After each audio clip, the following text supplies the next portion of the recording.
Olá, eu sou MM Isidoro. Eu sou Jéssica Correia. E eu sou Ana Clara Mata. E estamos aqui no primeiro episódio do podcast oficial de His Dark Materials, a série original da HBO.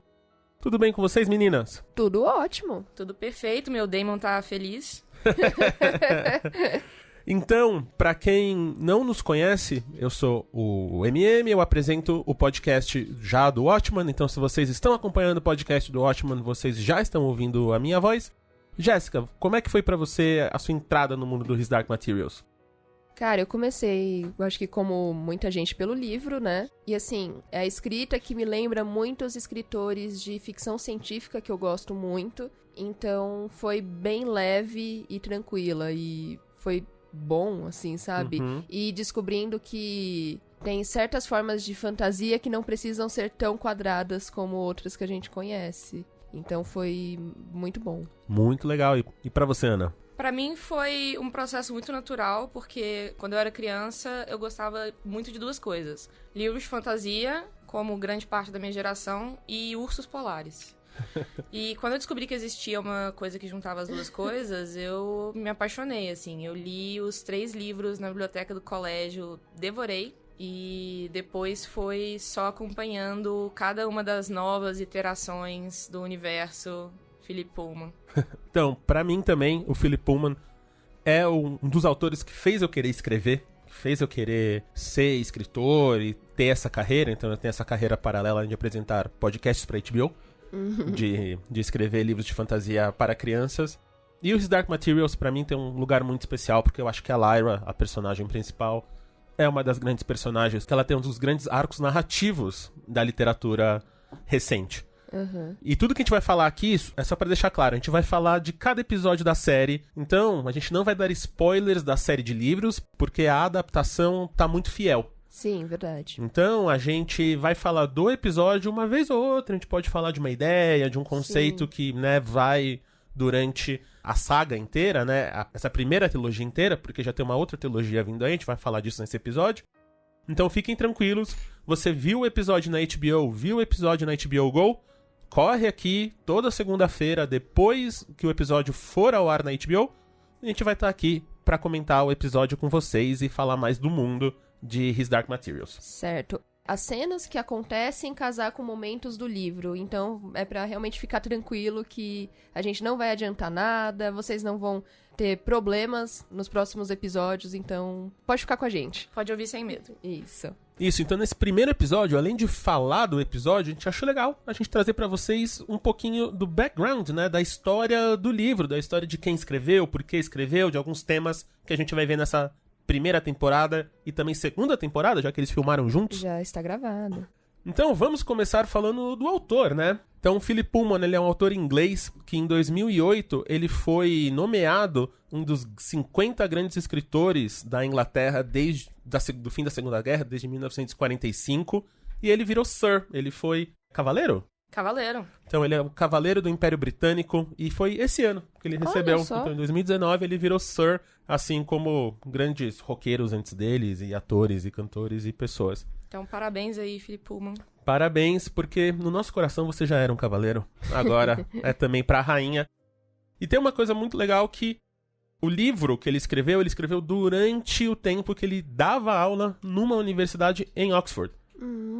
Então, quando ele tá descrevendo a vida da universidade, quando ele tá descrevendo ali, principalmente no começo, quem viu o primeiro episódio já, ou quem já leu o livro, o começo da Jordan University ali, era basicamente a vida dele ali, né? Sim. A vida que ele tava vivendo dando aula. E ele dava aula de literatura.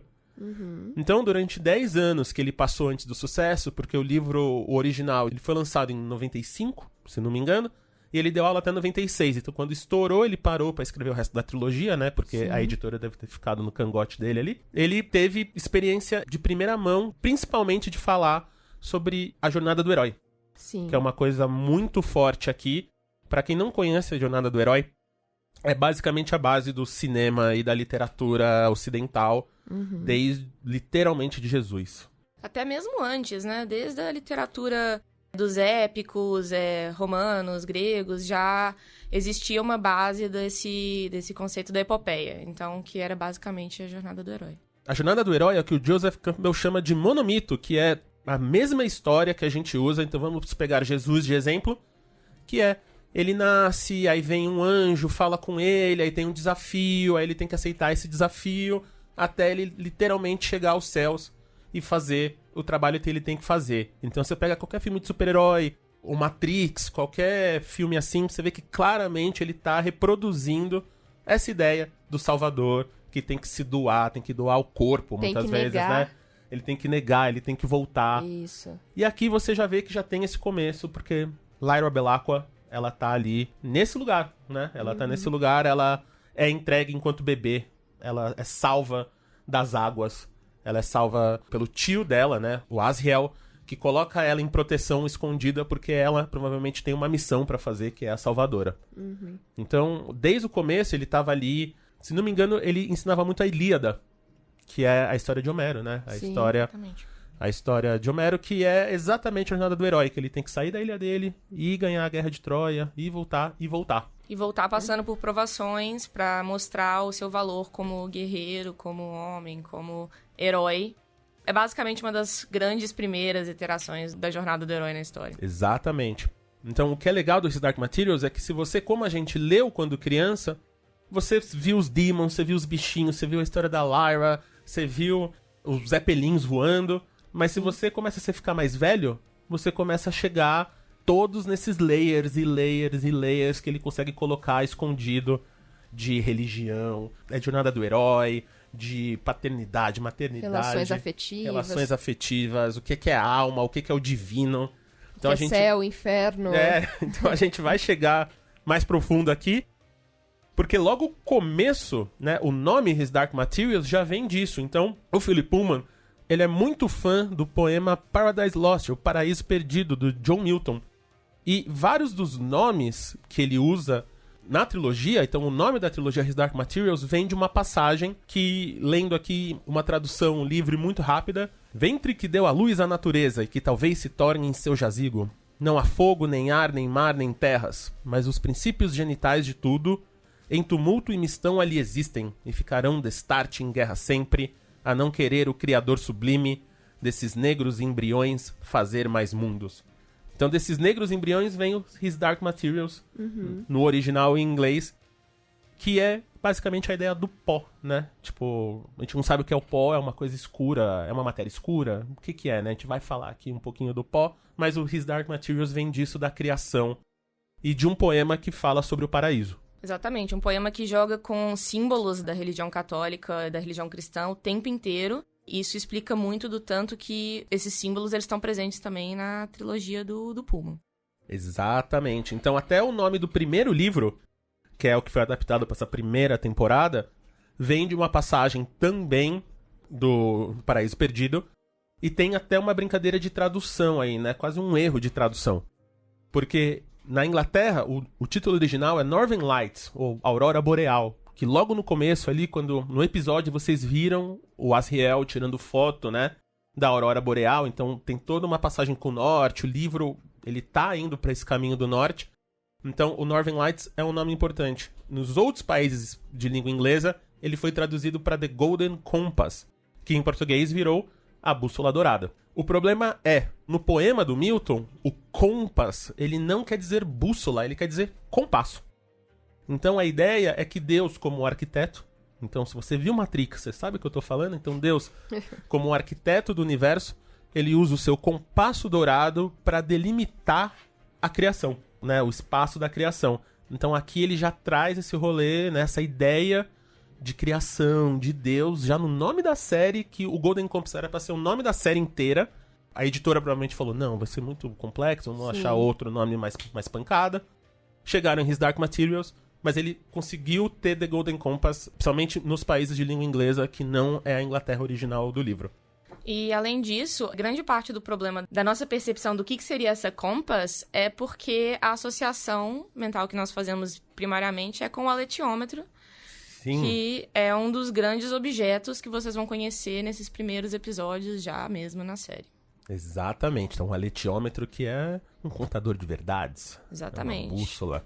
Então, quando a gente começar a falar mais um pouquinho do episódio em si, fazer esse recap, a gente vai falar dele, mas guardem esse nome, porque ele vai aparecer muito aqui. E no Brasil, a trilogia ficou conhecida como Fronteiras do Universo, que é uma ideia que a gente já vê direto nos créditos, né? Tem um mini spoiler ali nos créditos, a gente tava vendo junto. Quando chegou uma hora nos créditos ali, que mostra várias cidades, um olhou pro outro e falou, olha que safadinhos. Sim. Quem pegou, pegou. E os 3 livros da trilogia são A Bússola Dourada, A Faca Sutil e A Luneta Âmbar. Então vamos falar um pouquinho da série? Claro. Então a série ela foi adaptada pelo Jack Thorne, que tem nada mais, nada menos no currículo do que ter escrito a peça do Harry Potter junto com a J.K. Rowling. Então a peça que conta 20 anos depois, se não me engano, né? Exatamente, que expande todo o universo de Harry Potter para os filhos dos personagens originais. Então o Jack Thorne tá tentando reescrever toda a sua infância. Ele tá recriando a nossa infância, né? Deixando a gente também um pouquinho mais velho. Então as peças, o Cursed Child, a Criança Amaldiçoada, em português? Isso. A peça que tá na Broadway, que tá no West End, ele que adaptou com a J.K. Rowling. E ele também escreveu uma série que eu pessoalmente gosto muito, chamada Skins, que é tipo uma malhação inglesa. Malhação inglesa com muito Ou sexo, até mesmo drogas. uma pré-euforia. É, verdade. É bem esse híbrido, né? Porque muitos dos atores ingleses que a gente gosta hoje vieram do Skins. Então, Skins ali é os adolescentes ali em Bristol curtindo vida louca, sexo, drogas e rock and roll. E os 2 primeiros episódios são dirigidos pelo Tom Hooper, que ganhou o Oscar de melhor direção por O Discurso do Rei e também dirigiu a adaptação do Os Miseráveis. Então, o currículo dessa série não chegou pequeno, né? Não chegou pequeno. Já tá com algumas aprovações aí da academia. Academia. O Tom Hooper, que é um diretor que alguns amam, outros odeiam, mas só que não dá pra negar que o trabalho dele tá repercutindo, né? Ele tá fazendo coisas grandes, tá adaptando coisas grandes. E que tem uma identidade visual muito forte. Ele é realmente uma pessoa que imprime o estilo dele em tudo que ele faz. E vocês vão ver que ele tem essa voz na série também. Então, tem uma coisa do Tom Hooper que é isso. Você vê um filme dele, você sabe que é um filme dele. E até pra quem viu o trailer do Cats, né? O musical muito louco do barulho aí, que é homens e mulheres humanos com cara de gato ou gatos humanizados. Não sei qual ordem que tá ali. É ele também. Então dá pra ver que pelo menos tem uma coisa que não dá pra negar, que ele vai lá e ousa.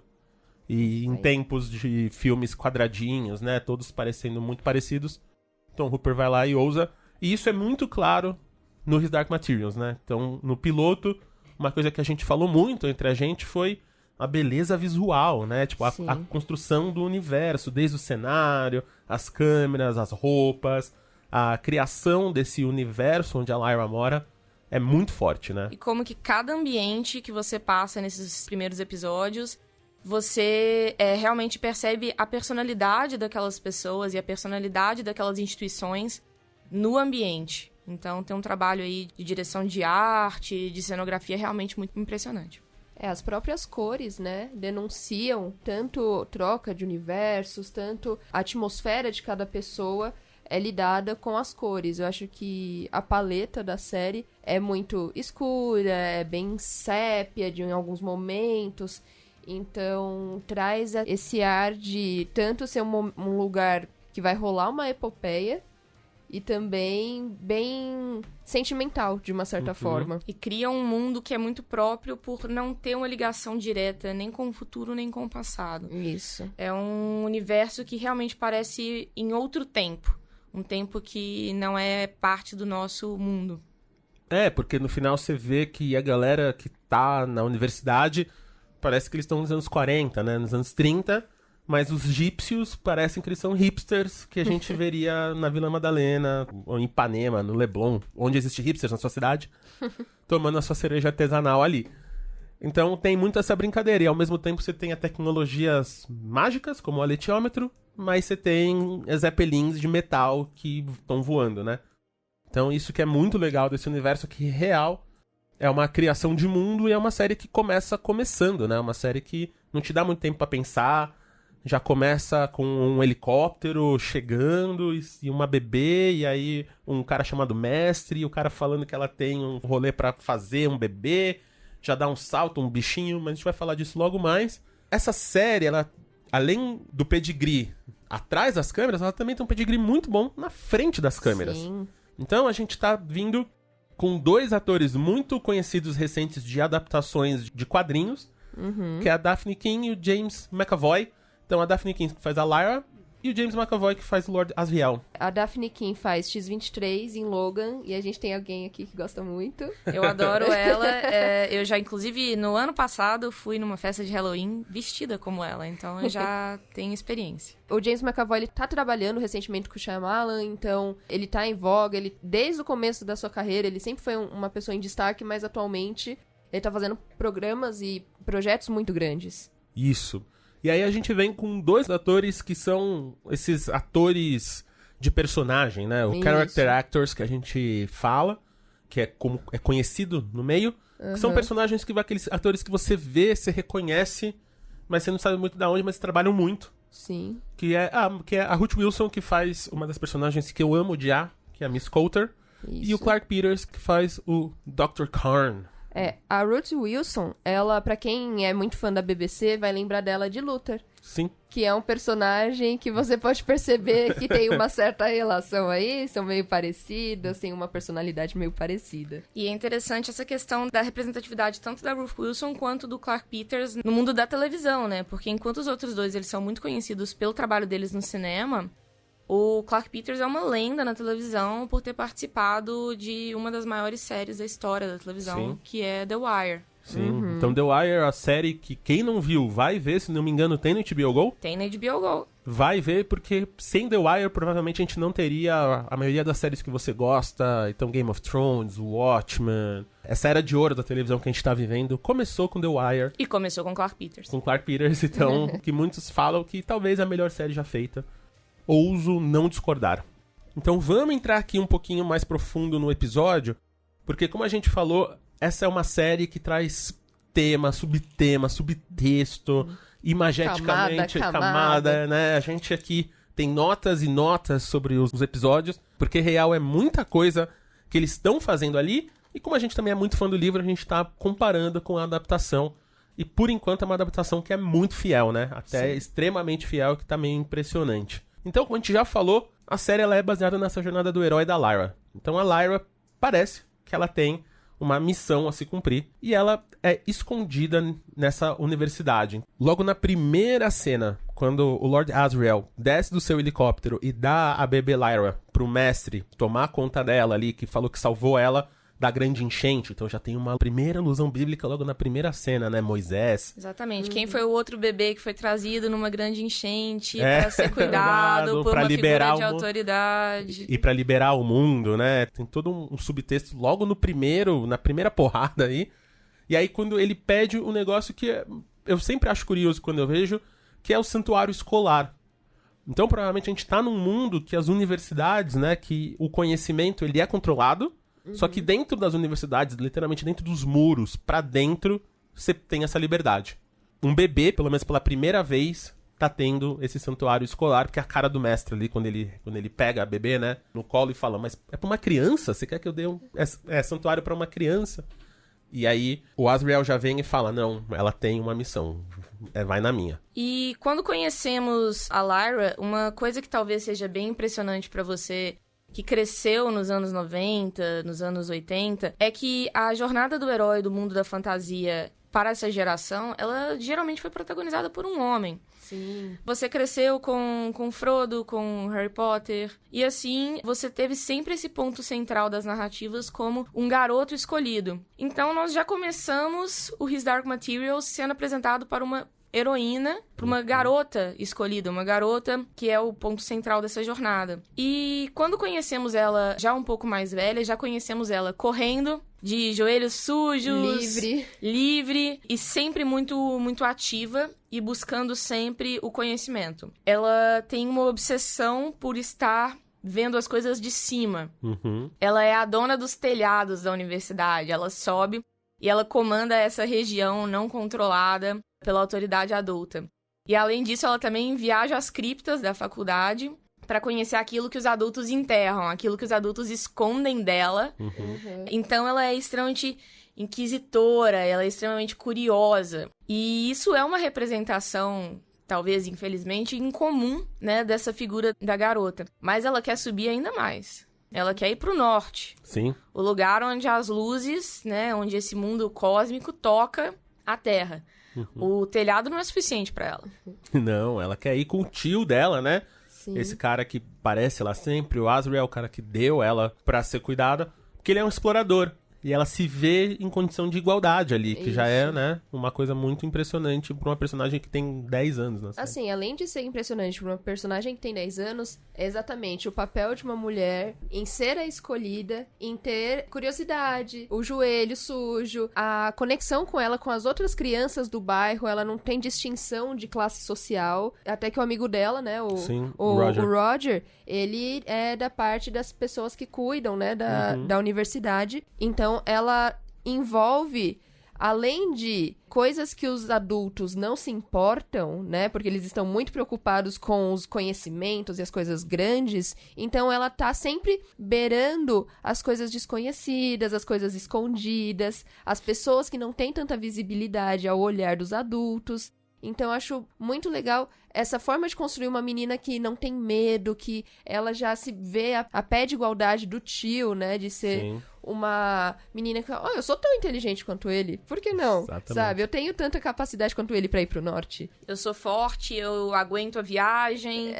E num mundo extremamente concebido por preconceitos, E o mundo masculino, né? Que é aquela universidade. ela não tem, e ela tá juntando os filhos dos criados, os egípcios, e como algumas garotas donas do bairro que a gente conhece aqui na mitologia brasileira, ela é a líder em todas as brincadeiras. Em todas as situações. Todas as situações. E aí tem uma comparação muito clara ali com isso que a gente tá falando com Nárnia, né? Então Sim. a gente que cresceu com Nárnia também, né? Ainda mais com a série de filmes que veio quando a gente era criança, né? A gente tem aqui tudo à base dos 30 anos.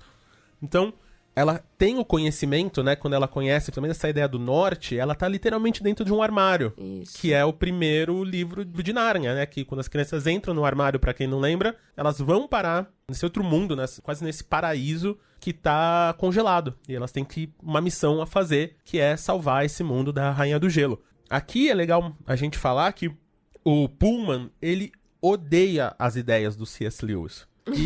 Então quase que ele escreveu His Dark Materials como uma resposta a essas ideias. E algumas das ideias é exatamente essa que a gente acabou de falar. Que as crianças, no final do Nárnia, as crianças não podem ter liberdades. As crianças, elas morrem, né? Dando um spoiler aí pra vocês, mas elas morrem. E uma delas, que é a menina, ela não pode entrar, ela não pode voltar pra Nárnia porque ela usa batom e gosta de meninos. Então é uma ideia super antiga, super quadrada, super antiquada.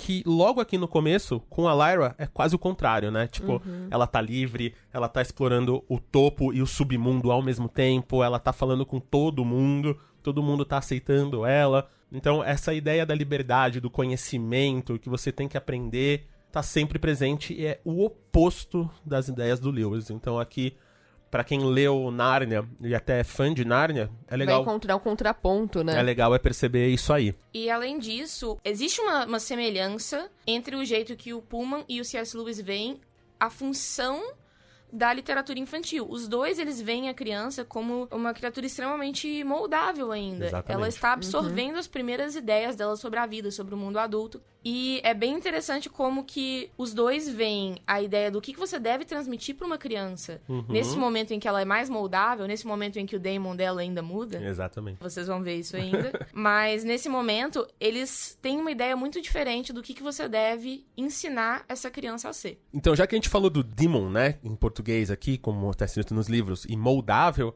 vamos falar o que são os demons, Jéssica? Os demons, como que a gente pode colocar? É a alma de cada pessoa. Sim. E assim, a alma, ela reflete quem somos, as nossas aspirações, os nossos medos. E quando criança, a gente ainda não tem uma personalidade formada. Então, tem essa mutação de, em um momento de medo, se transformar num ratinho, num momento de confronto, trazer um leão. Então, nesse momento, ainda tem essa mutação. E aí, quando a criança se torna adolescente, que é quando os hormônios, né, estão se aflorando de uma certa forma, mas a sua personalidade já está formada, o seu demon toma uma forma só pro resto da sua vida. E vocês sabem qual seria o demon de vocês? Qual que seria, você sabe, Eu acho que MM? um panda, provavelmente. Ficar de boa, na floresta. O meu é um panda também, mas é um panda vermelho. Ah, que é mais Sim, selvagem. um pouquinho mais agressivo. Eu acho que o meu seria um urso que é fofa, mas brava. Ó, faz sentido. Então, os Demons é uma ideia que eu acho genial que o Pullman colocou aqui no universo do His Dark Materials, principalmente no universo que a Lyra está, que é essa representação da alma da pessoa do lado de fora em forma de animais, né? Sim. Então você nasce com esse Demon e ele vira seu melhor amigo e seu melhor companheiro, basicamente, né? E Então, ele tem vontade própria, de uma certa forma, né? então é bem essa dualidade do ser humano, né? No Sim. final das contas. Porque muitas vezes você do lado de fora está fazendo uma coisa, mas do lado de dentro você quer fazer outra coisa, ou está imaginando outra coisa, ou tem outras vontades. E com o Demon você não pode enganar, né? Então tem, tipo, você bate o olho na pessoa, se a pessoa ela é maliciosa, ela é ruim, você vê que o Demon dela é um inseto, é uma cobra, Isso. Os próprios professores, né? A gente tem essa percepção, que é o que tem a cobra, que tem, por exemplo, as pessoas que são num cargo de menor importância na sociedade, normalmente tem bichos muito pequenos, tem libélula, ou tem insetos mesmo, né? Porque não tem essa...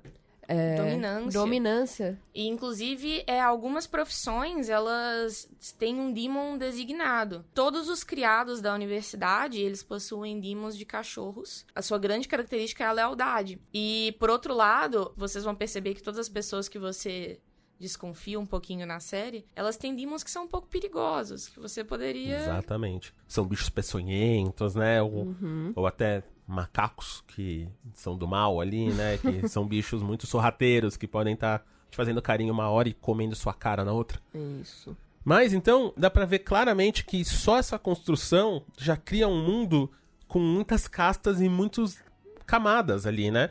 Então isso fica muito claro quando a gente conhece o Magisterium e tudo que eles estão querendo proteger, que é o conhecimento. E, principalmente, uma coisa que a gente vê logo no começo, que é o que o Azriel tá tentando tirar foto quando ele tá lá no norte, que é o pó. Ana, o que é o pó? O pó, ele vem principalmente de uma das grandes influências do Philip Pullman, que é um poeta, nós já ficamos sabendo da relação dele com Milton, agora é um outro poeta, que é o William Blake.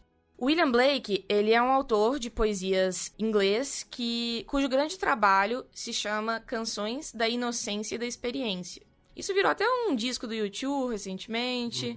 E qual é esse conceito? Esse conceito é, em um dos poemas de Canções da Inocência, de William Blake, ele diz: me diga, o que é o mundo material? E ele estaria morto? O mundo onde cada partícula de pó traz em si alegria. A partícula de pó seria algo intangível, algo que tem uma certa agência e que está a todo o nosso redor como uma comunicação desse mundo divino, místico, espacial, mágico com o ser humano. Mas o pó, ele tem algumas peculiaridades que você vê de cara nessa apresentação do Lord Asriel.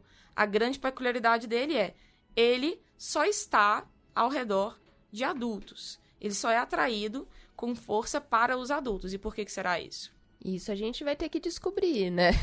A gente vai ter aí 8 episódios pra entender como é que o pó só atinge os adultos. E a gente tem uma clara relação com os Demons, né? Porque uma cena muito clássica, que pra mim já se tornou clássica da série, é na comunidade dos egípcios, onde o menino, ele tem um processo, um ritual de inicialização como homem com o seu Demon. Então, nesse momento, você já, querendo ou não, predestina aquela criança virando adulto pra, por exemplo, se ele tiver um Demon cachorro, ele vai trabalhar como uma pessoa no magistério. Exatamente. E isso é também uma grande questão religiosa, né? Porque a maioria das religiões ocidentais, elas têm um momento de passagem para a vida adulta que é oficializado, que é um ritual. Nós temos a primeira comunhão, a crisma, o bar mitzvah. Sim. Todas essas cerimônias. Exatamente. Então, os cunhos religiosos aqui, né? Os temas religiosos vêm logo de começo. E o pó também dá pra ver que é um deles, né? Então, seja na ciência do Big Bang, seja Deus, ele pegando a lama e construindo o mundo. Do pó viestes do pó viestes aos pó voltarás. Então, a gente tem toda essa ideia do pó e, literalmente, ele vê uma cidade no céu quando ele tira a foto, né? Então, quando ele tá lá no norte, além da foto dos humanos, né? Então, um homem, um adulto e uma criança, e só o adulto sendo afetado pelo pó. Tem uma sociedade construída em um outro plano, não é? Então, tipo, tem outra coisa acontecendo numa cidade no céu. Então, será que é o paraíso? Será? O que é isso? Uma nova comunidade, um mundo paralelo. A gente consegue acessar esses momentos. E onde que essa cidade está?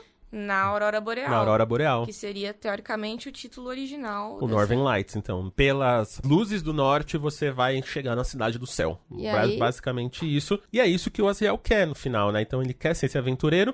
E a Lyra tem esse conhecimento, que é um conhecimento proibido Pra uma criança. para uma criança, para qualquer pessoa, basicamente, né? Você não pode falar do pó. Até os professores ali, os catedráticos da universidade, eles ficam muito assustados quando o Aziel faz, né, a apresentação, quando ele tá falando ali. E eles falam, não, a gente vai ser perseguido, a gente não pode falar do pó, o pó não pode. Então é um tema que é completamente proibido. Só que quando ele mostra representações visuais do pó, isso é mais explode mentes ainda pros velhinhos ali, né? Então imagina uma criança, você vê o seu tio, aquele cara que você admira, indo pro norte, ouvir essa expressão, o pó, que você nunca ouviu, seu Demon ali, você tá escondida, você vê todo mundo de professores ali com medo. Imagina pra essa criança. Óbvio que ela vai querer saber o que tá acontecendo, óbvio que ela vai querer saber mais, né? Então, é quase uma primeira tentação ali, né? Então, a tentação do conhecimento, quase como Adão e Eva. De você ter o conhecimento. E a maçã. Então, eles estão ali já tentando ela com o conhecimento. Que até hoje a gente acha que criança é burra, né? E eu tenho essa teoria que é o contrário. Eu acho que criança que é inteligente, a gente vai ficando burro conforme vai envelhecendo. Exatamente. Né? Então, talvez o pó tenha essa leitura. Vamos saber nos próximos episódios. E aí, além do pó, a gente é apresentado nesse primeiro episódio pro aletiômetro. O que seria o aletiômetro, meninas? O letiômetro seria a tal da bússola de ouro que vocês conheceram com essa pequena tradução complexa. Mas ele é a fonte da verdade, né? Imagina se você tivesse um objeto que você não sabe ler ainda, mas vamos dar tempo ao tempo, que pode te falar a verdade sobre o que você quiser saber. Aquilo é perigoso? Você deveria fazer isso? Para onde você deveria ir? Então, assim como uma bússola que aponta para o caminho, se você sabe a ler, se você sabe onde é o norte, se você sabe o que é essa questão da orientação, um aletiômetro, ele te diz, se você souber ler, o que você deve fazer, o que você não deve fazer. E quem está falando a verdade. É realmente uma orientação, né? A bússola te orienta para o norte, o aletiômetro te orienta à verdade e ao futuro, de uma certa forma, né? Que talvez seja no norte ainda por cima, hein? Então, eles já introduzem vários mistérios. Então, já tem a cidade no céu, já tem o pó, já tem o aletiômetro. O que é essa bússola com todos esses símbolos em volta? Parece quase um jogo de tarô em forma de bússola ali, em forma de relógio. E uma coisa engraçada é que a própria Lyra, ela nega. Você tem um momento na jornada do herói, um momento de negação, né? O dela é, eu não quero isso, quando ele vai dar, né, pra ela. O mestre vai dar pra ela. O mestre Carno vai dar pra ela. O aletiômetro fala, mas não quero isso. Ele, não, guarda e não deixa ninguém saber que isso existe. E quem trouxe o aletiômetro pra Jordan College? Lord Asriel. Lord Asriel. Com a própria Lyra, né? Então a gente... Então eles estão conectados desde o primeiro momento. Isso. O Dr. Carney fala assim, você vai viajar com a Miss Coulter, mas não deixe ela saber que isso está com você. Isso. Então isso já começa a jornada da Lyra, né? Porque a Lyra, ela quer ir com o Asriel, quando o Asriel foge do Magistério. E aí, o Aziel fala que não, que o norte não é um lugar para uma criança, mas ela sabe que ela tem que ir, né? Ela tem essa sensação que ela tem que sair ali de Jordan College. E aí até tem uma cena muito bonita, eu acho, que é o Roger, o amigo dela, quando ele vai lá pro Aziel e o Aziel manda a Lyra embora, ele fala, né, pro Aziel, mas ela é especial. E aí ele grita, não, todo mundo é especial. Então já tem uma coisa aí que o próprio Aziel já não... Ele não acredita nas castas, ele tá querendo quebrar alguma coisa ali, ou ele já viu alguma coisa que a gente ainda não viu. Só que a Lyra, ela tem que ir embora, porque logo depois aparece a Miss Coulter, e a Miss Coulter é a pessoa que vai cuidar dela e vai tirar ela dali. E essa questão dela ser especial é muito muito descrita durante o episódio inteiro, em várias pequenas frases, com uma pequena relação com essa questão do destino, da predestinação, que é extremamente forte na jornada do herói. O herói é aquele que é destinado a mudar alguma coisa. Se ele é destinado a mudar alguma coisa, ele é especial, ele é único nessa narrativa. Porém, em vários momentos, quando falam que ela tem um papel a assumir em toda essa narrativa, a própria narrativa da Lyra se ela tem um papel, isso quer dizer que ela não tem liberdade? Ela não tem um poder de escolha sobre o que ela vai fazer? Sim. Se existe um ponto em que ela tem que chegar, ela não pode se desviar disso. E se ela tem uma bússola, que pode apontar pra ela esse caminho também, né? Então são várias questões de predestinação aí. Exatamente. Sim. E se ela não tem essa liberdade de escolha, essa agência, se ela tem, como é dito no episódio, um papel para interpretar nessa narrativa, é muito complexo quando ela fala, por acidente, ela deixa escapar, eu sou um deus. Porque se ela é um deus, e isso é tratado como uma blasfêmia imediatamente durante o episódio, ela define sua agência, sua escolha, seu destino. Ela é dona disso. Ela escolhe o papel. Mas ela não tem um papel? E a outra alegoria aqui, que eu acho legal, é que a Lyra, ela recebe essas informações, ela sai de casa, né? Ela tem ali esse começo de conhecimento quase na idade que Jesus recebeu a mensagem de Gabriel falando que ele era o Filho de Deus e que ele tinha que salvar o mundo. Então, na Bíblia, ele pira, né? Basicamente, ele some e só vai aparecer de novo com 30 anos, fica 20 anos ali dando seu rolê. A Lyra não, a Lyra a gente vai acompanhar ela, o que acontece com ela quando ela recebe essa informação. Eu acho que um dos pontos mais importantes desse primeiro momento pra jornada do herói eu vou até trazer um exemplo que eu gosto muito de jornada do herói, que é o Luke Skywalker, né? Uhum. Que tem toda a negação. Exatamente. Então, tem todo o momento de saber quem são seus pais. Você pode ver que é uma fórmula, né, de uma certa forma conhecida há muito tempo, de jornada do herói, que eu vou procurar a verdade lá fora e o meu destino está predestinado, independente do que eu faça, mesmo que eu negue, eu preciso ir. Uma das coisas que acontece com a Lyra ela não pode saber da missão dela. Sim. Ela tem que fazer tudo por livre e espontânea vontade, o free will quase, né? Sim. O livre-arbítrio de resolver as tretas.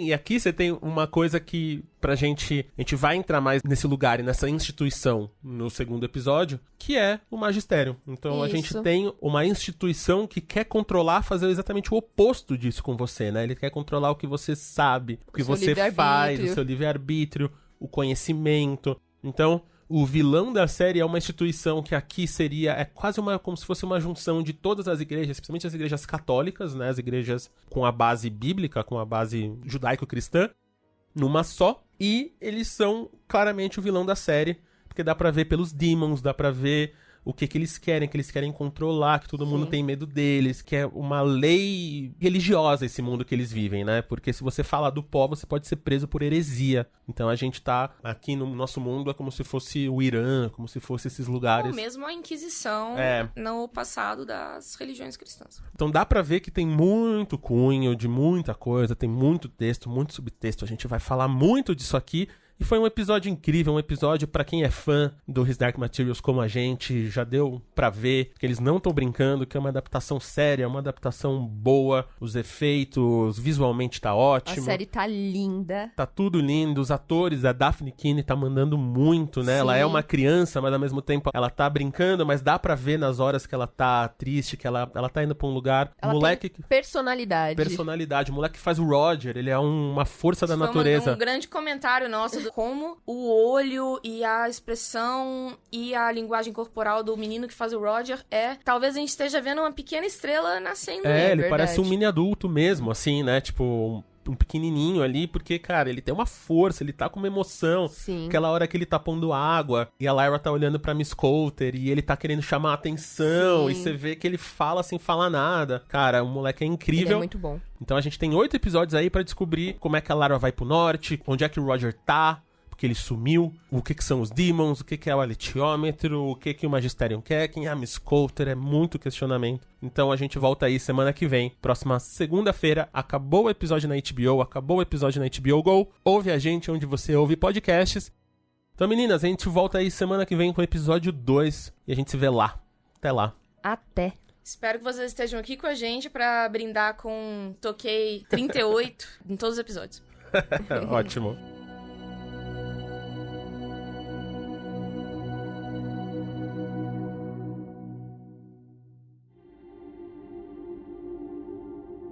Você acabou de ouvir o podcast oficial de His Dark Materials, a série original da HBO, escrito e apresentado por M.M. Isidoro, Jéssica Correia e Ana Clara Mata, dirigido por M.M. Isidoro, produzido por Guilherme Pinheiro e editado por Jéssica Correia. É uma produção da Ampere e da HBO. Ampere.